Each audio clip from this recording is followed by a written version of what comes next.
మన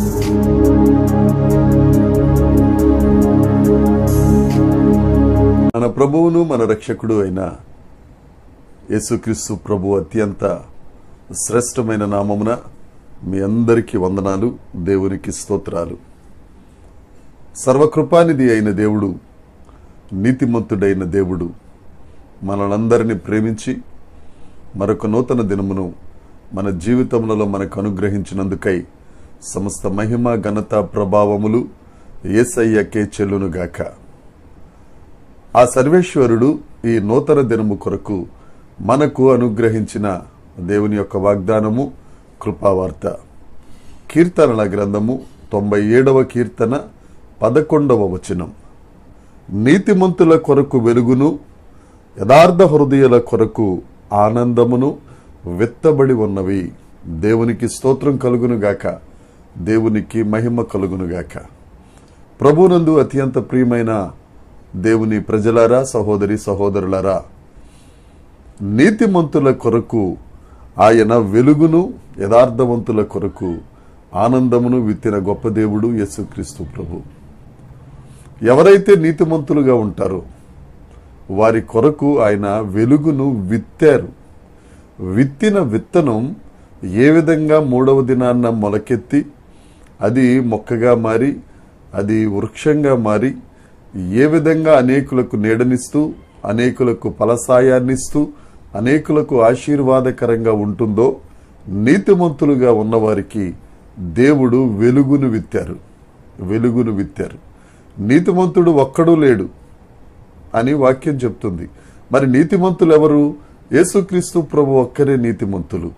మనం నీతిమంతులుగా మారాలి అనంటే అబ్రహాము యెహోవాను నమ్మెను, అది ఆయనకు నీతిమంతునిగా తీర్చబడెను. మనం యేసుక్రీస్తునందు విశ్వాసం ఉంచుటయే నీతికి మూలం. దేవుని వాక్యమును చదివి దేవుని సన్నిధిలో హృదయాన్ని కృమ్మరించి ఆ మహోన్నత నామమును స్తుతించుచు ఉండుటయే నిన్ను నీతిమంతునిగా మారుస్తుంది.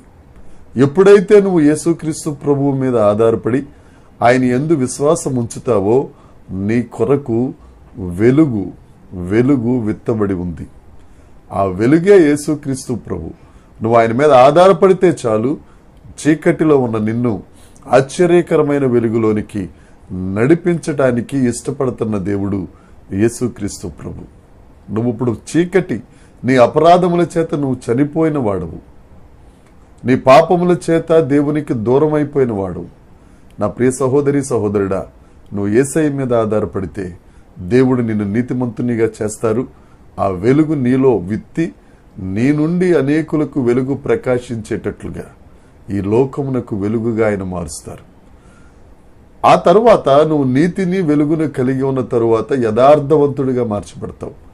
యథార్థమైన మాటలు, యథార్థమైన భక్తి, యథార్థమైన విశ్వాసం నువ్వు కలిగి ఉంటే దేవుడు నీ కొరకు ఆనందాన్ని విత్తుతారు.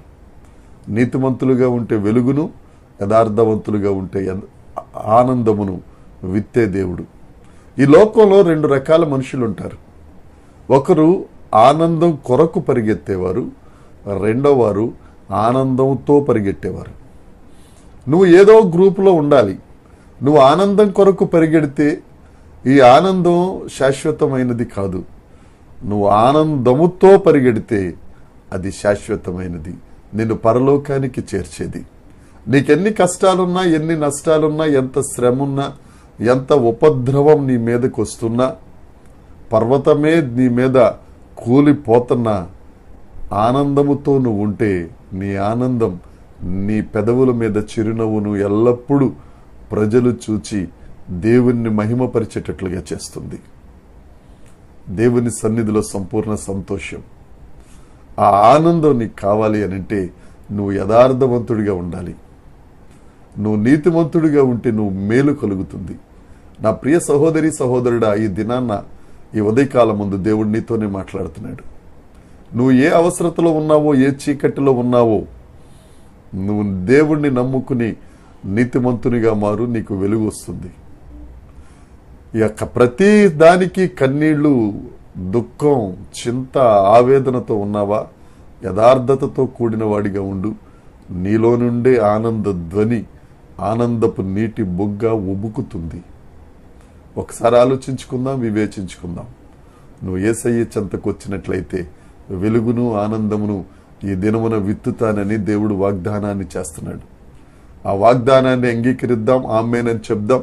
వాగ్దానాన్ని స్వతంత్రించుకుందాం. యేసు నామమున ప్రతి ఒక్కరూ వెలుగు కలిగిన వారై, ఆనందముతో కలిగిన వారై జీవితమును దేవుని మహిమార్థమై జీవించుదురుగాక. దేవుడు ఈ వాక్యమును మనందరి వెనికిడిలో దీవించి ఆశీర్వదించి ఫలభరితము చేయునుగాక. ప్రార్థన చేసుకుందాం. పరలోకమందున్న మా తండ్రి, పరిశుద్ధుడా, జీవము కలిగిన దేవుడా, నీతిమంతుడా, ఆనందమును అనుగ్రహించు ఆశ్చర్యకరుడా, నీకు స్తోత్రం. దేవ, నీ ప్రియ బిడ్డల కొరకే నీ సన్నిధిలో నీ సేవకునిగా ప్రార్థన చేస్తున్నాను ప్రభువా. దేవ, చీకటైన వారికి వెలుగును, దుఃఖభరితులకు దేవనైన ఆనందమును అనుగ్రహించండి. దేవ, వారిని నీతిమంతులుగా మార్చండి. యథార్థ జీవితమును అనుగ్రహించండి. ఎందుకనగా నీవే పరిశుద్ధుడవు, నీవే యథార్థవంతుడవు, నీవే నీతిమంతుడవు. మా పాపముల నుంచి విడిపించి నీ శిలువ రక్తము చేత మమ్మల్ని శుద్ధీకరించి మంచి మనస్సాక్షిని మాకు అనుగ్రహించి నీ వెలుగును ఆనందమును పొందుకొనుటకు అర్హతను అనుగ్రహించి అనేకులకు ఆశీర్వాదకరంగా నువ్వు మమ్మల్ని మార్చుచున్నందుకై నిన్ను మాత్రమే స్తుతిస్తూ యేసుక్రీస్తు నామమున ప్రార్థన అడిగి వేడుకొనుచున్నాము తండ్రి. ఆమేన్. దేవుని కృప మనందరికీ తోడై ఉండునుగాక. ఆమేన్, ఆమేన్, ఆమేన్.